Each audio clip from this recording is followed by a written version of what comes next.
Cayetano, Niresbakan ang mga artista. May mensahe din siya para sa mga dilawan, mga DDS at colleagues.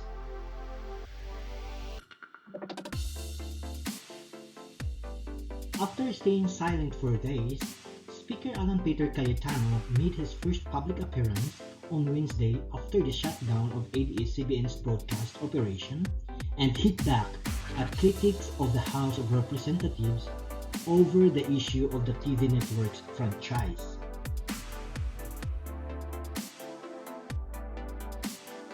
In his sponsorship speech for House Bill 6732, or the measure granting a provisional franchise to ABS-CBN until October 31, 2020, Cayetano responded one by one to those who criticized the House for supposedly delaying the approval of the TV network's franchise renewal.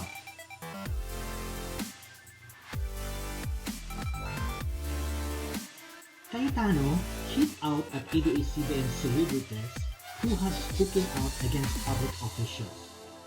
The speaker said that while loyalty to their company is important, the celebrities cry injustice and blame public servants when they lose their paychecks and yet miss the fact that there are grave issues against their network.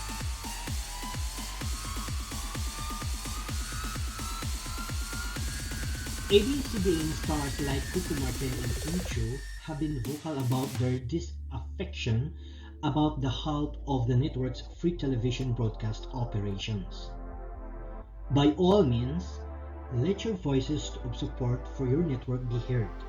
But if you really want to join the public debate, find it in your indignation to also support due process and fact-finding, as this issue is imbued with public interest, not just yours, Cayetano said.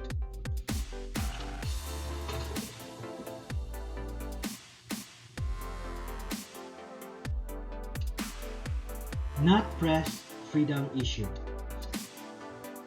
Cayetano also hit out at the media, most of whom have called on the House to immediately conduct a hearing on the ABS-CBN franchise issue.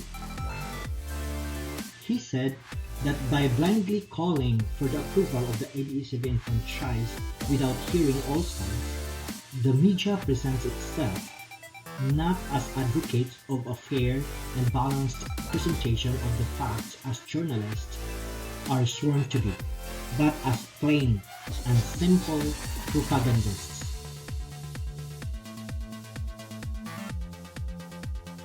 I cannot respect that. Do not weaponize this issue for your own personal agenda.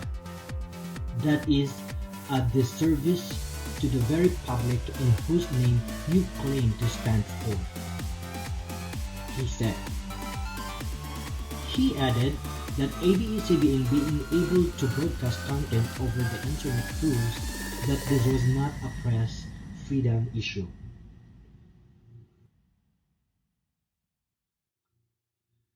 Cayetano even called out of those who are in the service of the Filipino. Yet, according to him, wanting the House to deal with the ABS-CBN franchise issue first before other more important issues. Kayo nga isang dahilan kung bakit may mga issues ang network ninyo? Ang klarong bias at pakikialam sa eleksyon na bawal sa ating batas, he said.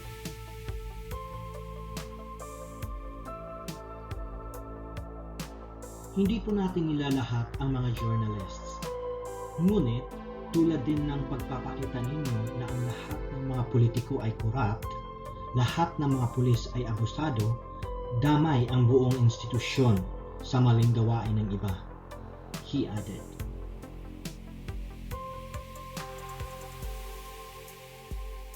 Shame on colleagues.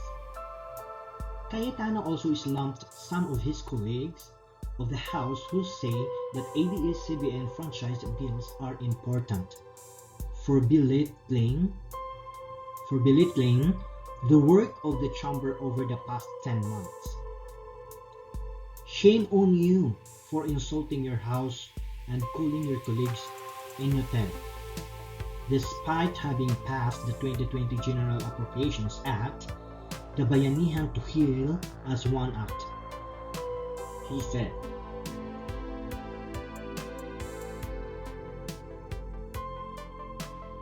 Cayetano also reminded senators to let the House do its job on the ABS-CBN franchise issue. We want to work with you to build our nation, but respect our timing and manner of holding our hearings.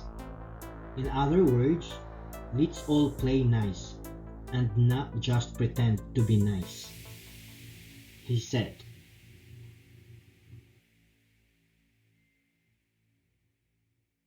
Dilawan.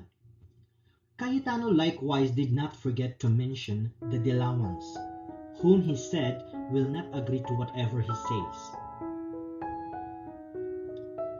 You don't even agree on the fact simply because you think your opinions are law and always correct, he said. Former Senator Antolio Trillanes and you deserve each other. Kayo na lang mag-usap. But take it from me, just do not disagree with him.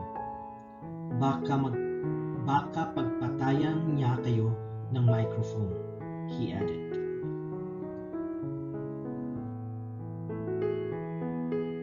Message to DDS.